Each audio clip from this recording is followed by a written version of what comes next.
Dominus flevit, the Lord wept. Just on Saturday night, late Saturday night, I got back home from a trip to the Holy Land. There were 56 of us pilgrims there. It's a wonderful experience. But one of the most moving places to celebrate Mass was the church that's called Dominus flevit. Jesus, when he's on the Mount of Olives, looks down the valley and over across to the city of Jerusalem, and he begins to weep. Jesus can see what's going to happen. 37 years after Jesus' passion, his death and resurrection and ascension, the city of Jerusalem is destroyed. The Romans destroy it, including the temple. Jesus can see that. He knows it's going to come, and he weeps. He weeps because of this destruction that will take place, but also he weeps because of what's happening that's going to cause that destruction. Many of the people had rejected him, and other people not only rejected him, they rejected the ways of the Jewish people. Even though they grew up Jewish, they had stopped practicing their faith. All of that contributes to what will happen. The Romans come in and they destroy everything. Jesus is profoundly sad when he looks at that city, knows what's going to happen and why. The people had fallen out of the practice of their faith. They perhaps got more focused on themselves than on God. And that's what's happening in our gospel story today. Someone asks Jesus to step in and be the judge, give him what he would want to share in the inheritance of the family. And Jesus, he's not concerned about monies. He's not concerned about self. He's concerned about the Father and the Father's ways. So he tells the people that they should be avoiding greed. And isn't that what's so happening today in our culture? People so focused on self, so focused on material things. Jesus was not that way, and it's not the way that we should be.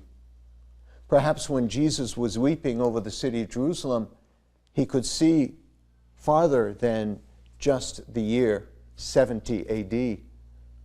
Perhaps Jesus was even looking to today, where so many people have become materialistic, secular, not focused on God, but focused on self. You and I, as we hear this gospel, we are challenged to be of God rather than to be of self. Things are not going to satisfy. No thing will make us happy for a long time. It's so brief. Jesus knows that, and we should know that. So instead of accumulating things, realizing that self-centeredness is not ultimately going to satisfy, we need to set all of that aside. Forget about the shopping for things we don't need and put ourselves at the service of God. If we can be focused on what is pleasing to God, that's the things that we should be attending to. So to be more merciful towards others, to be moved with compassion, to be thoughtful. What can I do for my sisters and brothers? What can I do to please God? Perhaps it's taken more time in prayer. Perhaps it's letting go of the past hurts. Perhaps it's concerning the people that you know that are struggling, maybe with an addiction, maybe because of physical illness, and to lift them up in prayer. That's what Jesus would want us to be doing. He challenged us in today's gospel to not be concerned about the things of this world. They won't make us happy. But to be of God, that's what will really make us happy.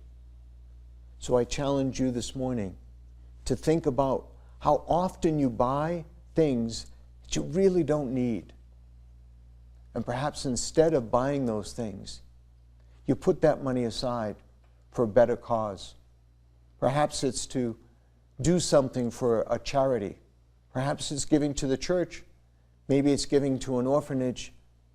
Whatever it is, let go of self.